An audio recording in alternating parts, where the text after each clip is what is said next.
Mes chers élèves, bonjour, j'espère que vous allez très bien. Alors, notre leçon d'aujourd'hui de la physique, il s'agit de l'association des conducteurs ohmiques. Bon, c'est quoi un conducteur ohmique? Premièrement, le conducteur ohmique, on va voir deux définitions afin de bien préciser que ça veut dire un dipôle ohmique. Tout d'abord, un dipôle. C'est quoi un dipôle? Un dipôle, c'est un composant ou bien association de composants électriques qui admet deux bornes. Généralement, on symbolise un dipôle par un rectangle avec la lettre D qui dit le dipôle et les deux bornes A et B. Ces dipôles sont répartis en deux types. Premièrement, les dipôles passifs et les dipôles actifs. C'est quoi un dipôle passif? Un dipôle passif, c'est un composant électrique qui vérifie pour I est égal à 0, ou bien pour I est égal à 0, on a U, c'est-à-dire est égal à 0, c'est-à-dire en absence d'un courant électrique, la tension est toujours nulle aux bornes de ce conducteur, de ce dipôle électrique. Ou bien un dipôle actif. C'est un dipôle qui admet pour I est égal à 0, on a U est différent de 0, c'est-à-dire en absence d'un courant électrique, la tension n'est pas nulle aux bornes de ce dipôle. Maintenant, conducteur ohmique. C'est quoi un conducteur ohmique? Un conducteur ohmique, c'est un dipôle passif, c'est-à-dire en absence de courant électrique, la tension aux bornes de ce dipôle est nulle. Elle est caractérisée par ce qu'on appelle la résistance. On symbolise un conducteur ohmique par la lettre R qui vient de mon résistance, donc le conducteur ohmique ou bien résistor, qui admet une résistance de déplacement des porteurs de charge, c'est-à-dire résistance au déplacement des électrons pendant la circulation d'un courant électrique à travers ce dipôle, c'est-à-dire à travers ce conducteur ohmique. Alors, comment il se trouve en général? Tous les composants électriques, c'est-à-dire qu'on utilise dans notre vie quotidienne, possèdent des conducteurs ohmiques. Ils sont de forme cylindrique,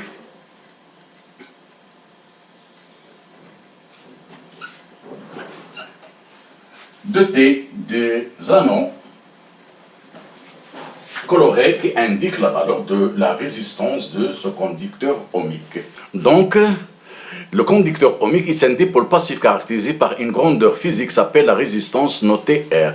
L'unité de la résistance dans le système international est ohm noté oméga. Alors, vous voyez sur l'image la représentation conventionnelle d'un conducteur ohmique. Alors, à votre gauche, c'est un conducteur ohmique, voilà, c'est de forme cylindrique, doté des anneaux colorés. Et à votre droite, il y a trois conducteurs ohmiques. C'est toujours doté des anneaux colorés qui indiquent la valeur de la résistance. Alors, pour la représentation et la convention, alors, la représentation d'un conducteur ohmique par un triangle avec une lettre R qui signifie la résistor et la résistance de ce conducteur ohmique. Alors, quand le courant passe par exemple de gauche vers la droite, alors par convention, la flèche qui représente la tension entre les bornes de ce conducteur ohmique est dans le sens inverse, c'est la convention récepteur, c'est-à-dire c'est un dipôle qui reçoit de l'énergie électrique et ne produit pas d'énergie électrique. Alors, c'est quoi la caractéristique d'un conducteur ohmique? Alors, on appelle caractéristique d'un conducteur ohmique ou bien d'un dipôle en général quelle que soit sa nature, soit un dipôle passif ou bien un dipôle actif, l'unité de variation de la tension UAB entre les bornes de ce dipôle en fonction de l'intensité du courant I qui le traverse. Alors, généralement, c'est-à-dire la courbe représentation de UAB en fonction de I, ou bien la représentation de la variation de l'intensité du courant en fonction de la tension aux bornes de ce conducteur. La caractéristique d'un dipôle nous permet de déterminer le comportement d'un dipôle dans un circuit électrique, soit en régime continu, soit en régime variable. Alors, pour étudier le comportement d'un conducteur ohmique dans un circuit électrique, c'est-à-dire pour déterminer la caractéristique de ce dipôle, alors on va étudier la variation de la tension au borne de ce dipôle en fonction de l'intensité du courant. C'est-à-dire, on fait varier l'intensité du courant qui passe par le conducteur ohmique et on détermine comment varie la tension aux bornes de son conducteur ohmique. Or, pour cela, le montage expérimental qui va nous permettre de faire cette étude, on va avoir un générateur de tension adapté, réglable. Très bien. Puis, un ampèremètre qui va nous permettre de déterminer l'intensité du courant qui traverse ce conducteur ohmique.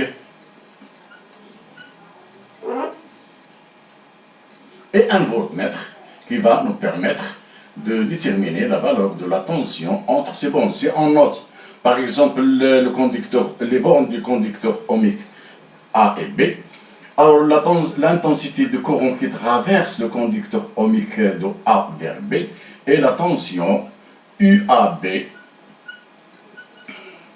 aux bornes de ce conducteur ohmique. Alors, on fait varier la tension aux bornes des conducteurs ohmiques et on détermine pour chaque valeur de la tension UAB l'intensité du courant IAB qui traverse ce conducteur ohmique. C'est-à-dire, on va constituer un tableau qui nous va permettre de tracer la variation du UAB en fonction de l'intensité de courant, c'est-à-dire IAB en fonction de IAB, l'intensité de courant à travers ce conducteur ohmique. Expérimentalement, qu'est-ce qu'on va avoir? Une droite qui passe par l'origine des deux axes. Donc, UAB et IAB sont proportionnels. Alors, le coefficient directeur de cette droite, c'est-à-dire de cette caractéristique.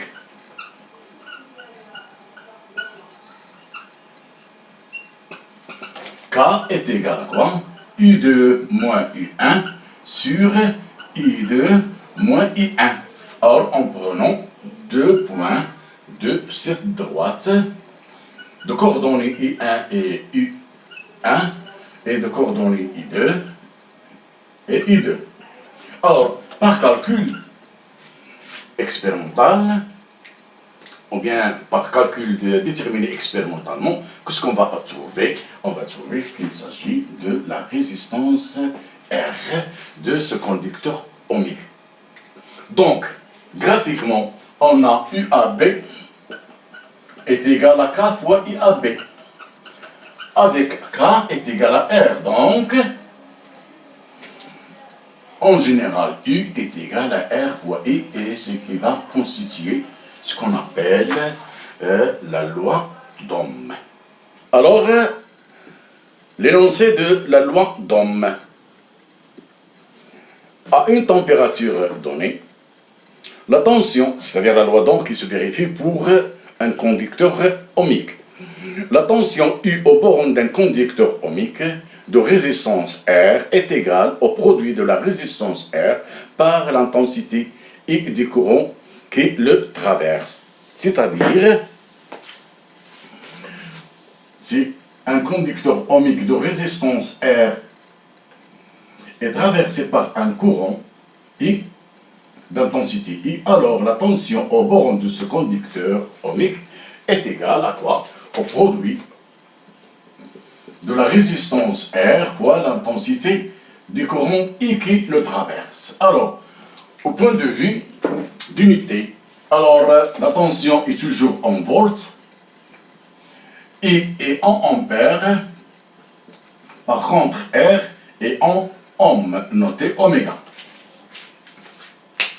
Maintenant, la conductance. Bon, la résistance, c'est un grandeur qui détermine ou bien qui met en évidence la résistance de ce dipôle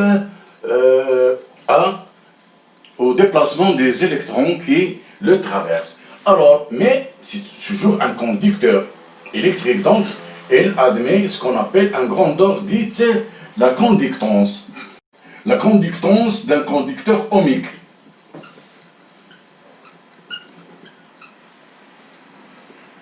Qu'on note G. À quoi est égal G? Par définition, c'est l'inverse de sa résistance. G, à quoi est égal? Est égal à 1 sur R. Alors, au point de vue des unités, R est toujours en ohm. Par contre, G est en Siemens, noté par la lettre S. Très bien. Alors, que devient la loi d'Ohm? Alors, si on remplace R par l'inverse de G, c'est-à-dire U va être également à 1 sur G fois I. Si on cherche I, donc I va être égal à G fois U. Donc, la loi d'Ohm pour le conducteur ohmique devient I est égal à G fois I. Au point de vue toujours des unités, I est en ampères, U est en volts, par contre G est en Siemens. Troisièmement, la résistance d'un fil électrique de forme cylindrique. Considérons par exemple un fil cylindrique, ou bien un fil électrique cylindrique, de section S constante. Alors, de longueur et de longueur L. Très bien. Alors, la résistance de ce fil électrique R est égale à quoi? Rho fois L sur S. Avec L, c'est la longueur du fil. S, elle est en mètres. S, c'est la surface de la section. Elle est notée en mètres carrés. Par contre, rho est la résistance du matériau, c'est la résistivité. La résistivité du matériau de quoi elle constitue ce fil conducteur, soit par exemple en cuivre, ou bien en or, ou bien en platine, ou bien en aluminium, c'est-à-dire les conducteurs métalliques. Alors, elle est exprimée en ohm par mètre. Alors, vous allez voir sur le tableau la résistivité d'un fil électrique de forme cylindrique pour quelques métaux. Alors, pour un fil métallique avec une section fixe, c'est-à-dire une section qui ne change pas, est un conducteur ohmique si sa température est maintenue constante. Les expériences montrent que la résistance R de ce fil conducteur de longueur L et de surface de section S, R est égal à rond fois L sur S. L, donc, c'est la longueur du fil et elle est exprimée en mètres. Rond, la résistivité du matériau de quoi elle est constituée, ce fil conducteur, elle est en ohm par mètre, fois mètre. S est la section du fil, elle est exprimée en mètres carrés. Alors, à votre droite, vous voyez un tableau de quelques résistivités, de quelques métaux, mais à 25 degrés Celsius. Alors, pour l'argent, la résistivité est égale à 1,6 fois 10 à la puissance moins 8 ohm mètre. Le cuivre, 1,67 fois 10 à la puissance moins 8 ohm mètre. Pour l'aluminium, 2,8 fois 10 à la puissance moins 8 ohm mètre. Et pour le fer, c'est 9,6 fois 10 à la puissance moins 8 mètre, ohm mètre. Alors, donc, la résistivité du fer est plus grande que celle de l'argent. Alors, donc, l'argent est considéré comme un bon conducteur électrique par comparaison avec le fer. Alors, le deuxième paragraphe, l'association des conducteurs ohmiques. Donc, en général, dans les composants électriques ou bien électroniques utilisés dans notre vie quotidienne, par exemple le PC et d'autres postes radio, les télévisions, alors ils sont dotés de plusieurs conducteurs ohmiques associés. Alors l'association de plusieurs conducteurs ohmiques donne un conducteur ohmique, dit conducteur ohmique équivalent. Soit on remplace des conducteurs ohmiques associés par un seul conducteur, dit conducteur équivalent, ou bien un conducteur par plusieurs conducteurs ohmiques. Alors, quelle est la relation de la résistance d'un conducteur ohmique équivalent d'une association de plusieurs conducteurs ohmiques? Alors, il y a deux types d'association des conducteurs ohmiques, soit l'association en série ou bien l'association en dérivation. Alors, passons par tout d'abord l'association en série.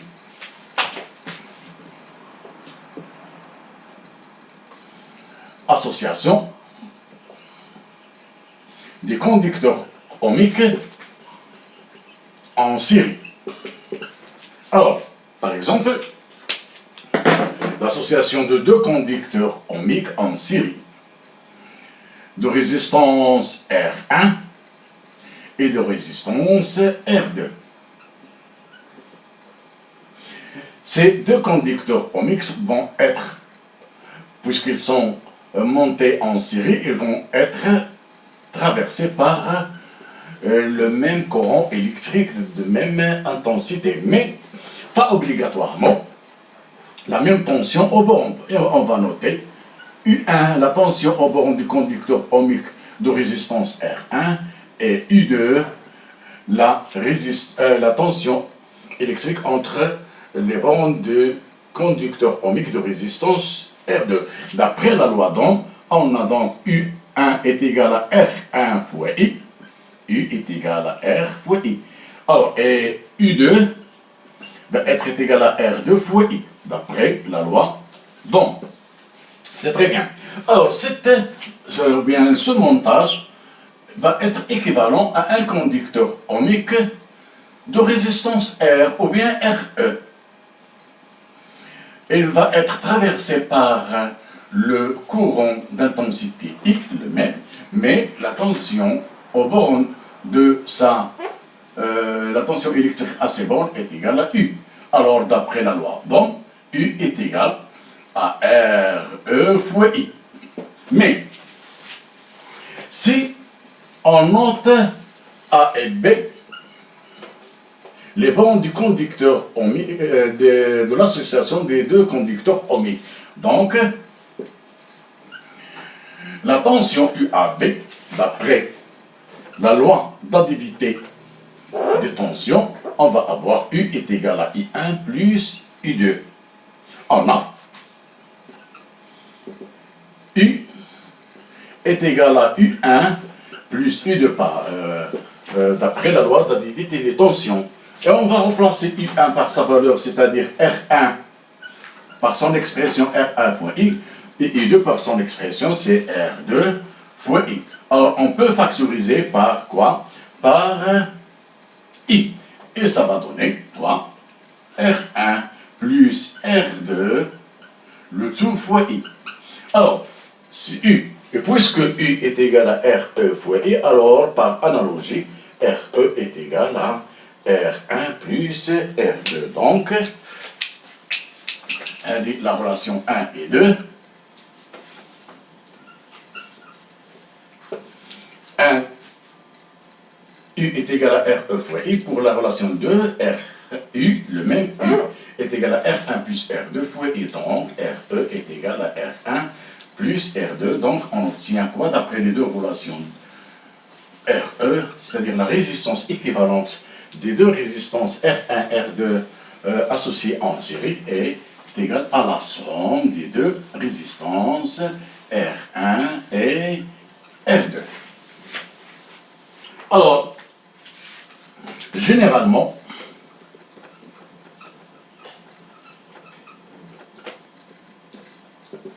si on associe N conducteurs ohmiques en série de résistance R1, R2 jusqu'à Rn, alors la résistance équivalente Re est la somme des résistances unité de chaque conducteur ohmique, c'est-à-dire est égal à R1 plus R2 plus Rn.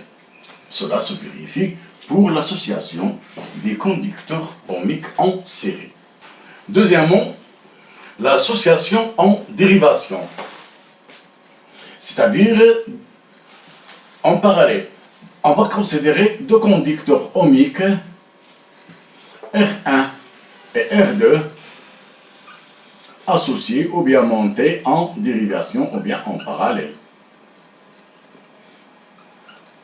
Je vais noter A et B, les bornes de cette association.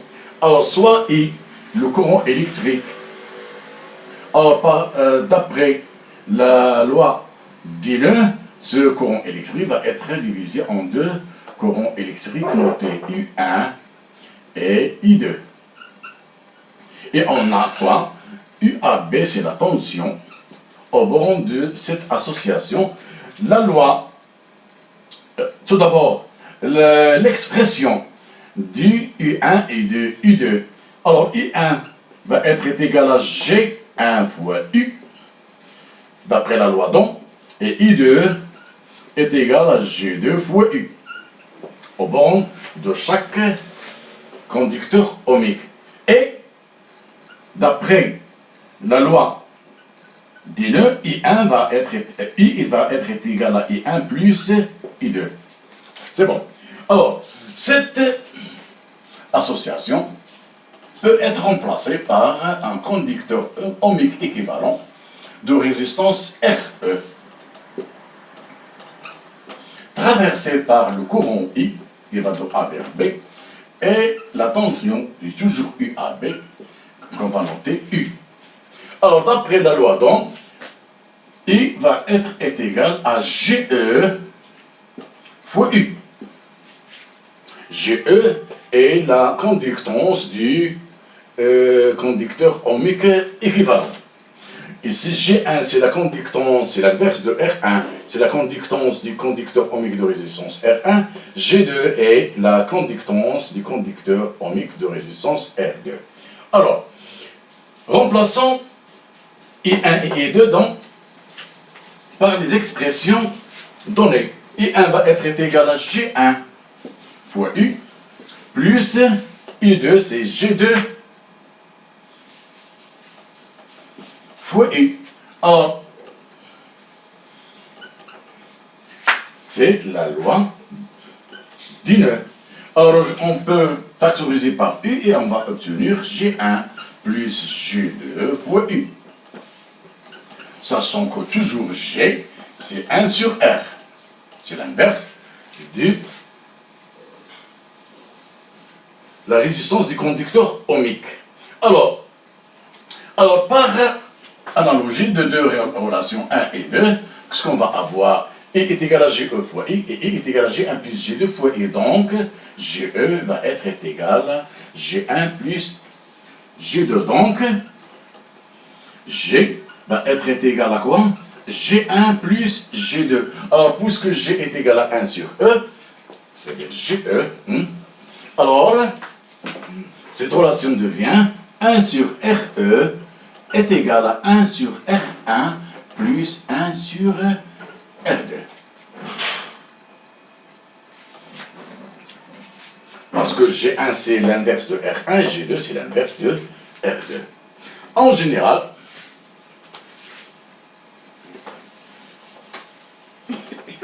c'est-à-dire généralement, si on associe plusieurs conducteurs ohmiques en dérivation de résistance R1, R2 et Rn, alors la résistance équivalente de cette association vérifie quoi? 1 sur Re est égal à la somme de 1 sur Ri, c'est-à-dire 1 sur R1 plus 1 sur R2 plus 1 sur Rn. La troisième paragraphe, c'est diviseur de tension. Alors, montage de diviseur de tension. Pour obtenir un générateur de tension variable à partir d'un générateur de tension continue, on réalise un montage de diviseur de tension au montage potentiométrique. Le montage est constitué par un rhéostat. C'est quoi un rhéostat? Il est constitué d'une bobine formée par un fil conducteur cylindrique, de forme cylindrique enroulé sur un dé électrique. Alors, qu'on note RH, la figure que se trouve à votre gauche. Alors, ce rhéostat est doté d'un glisseur C qui nous permet de changer sa position afin de changer la valeur de la résistance de ce rhéostat. Le montage est constitué par un rhéostat associé en dérivation avec un générateur de tension continue. Alors, le générateur va appliquer une tension UAB en débutant un courant d'intensité I qui traverse le rhéostat AB. Alors, par la position du glisseur C, la tension de sortie va être UCB qui va être mesurée par le voltmètre. Alors, deuxièmement, voilà le montage du diviseur de tension. Deuxièmement, la tension de sortie. Alors, c'est-à-dire la tension UCB, à quoi va être égale. Alors, on va noter RAB, la résistance totale ou bien globale du rhéostat, et RCB, la tension ou bien la résistance de cette partie du rhéostat. On a, d'après la loi, donc UAB est égal à RAB fois I. UCB va être égal à RCB fois I. Si on réalise le quotient, c'est-à-dire UAB sur UCB. Alors, il va être simplifié, donc c'est RAB sur RCB. Et par conséquent, UCB, c'est-à-dire la tension de sortie, si on utilise le produit des moyens est égal à le produit des extrêmes, alors UCB fois RAB est égal à UAB fois CB fois RAB est égal à UAB fois RCB. Donc, la tension de sortie UCB va être égale à UAB fois RCB sur RAB.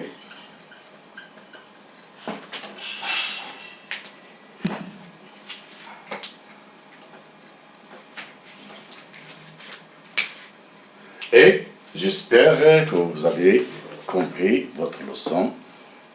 Et on va passer à un exercice d'application.